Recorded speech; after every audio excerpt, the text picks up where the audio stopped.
মন্ত্রিসভার কমিটিতেও 50 লক্ষ metric ton চাল আমদানির অনুমতি দিয়েছে।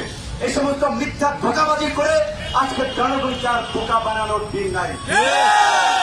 আমাদের আজকে বিক্ষোভ মিছিল, এই মিছিলে আমরা মনে করি বাধাগ্রস্ত করার জন্যই এখানে পুলিশের গাড়ি গাড়ি পুলিশ সদস্যদের সশস্ত্র অবস্থা, আতঙ্ক তৈরি করার জন্য সরকারের প্রতি বলবো, অনলি 7 দিন মাত্র সময়, যদি পুলিশকে আপনারা নির্দেশ দেন যে আপনারা থানায় থাকবেন, আর জনগণকে বলবেন যে তোমাদের যদি সরকারের বিরুদ্ধে ক্ষোভ থাকে, সরকারের প্রতি আস্থা না থাকে, রাজপথে বের হয়ে আসো, দেখবেন যে আওয়ামী দুর্বৃত্তদেরকে খুঁজে পাবেন না।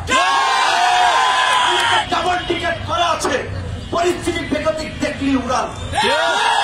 যেহেতু এখন সংবাদ পরিবেশন করা হচ্ছে, টকশোয় একটা পিকে হালদার এইখানে এরই বিভিন্ন মিডিয়ায় দেখা যাচ্ছে, এই পিকে হালদার সম্ভবত 300 কোটি টাকার মতো পাচার করেছিল, অথচ 3000 কোটি সরে, অথচ বড় বড় পাচারকারীরা তারা কিন্তু আলোচনায় আসছে না।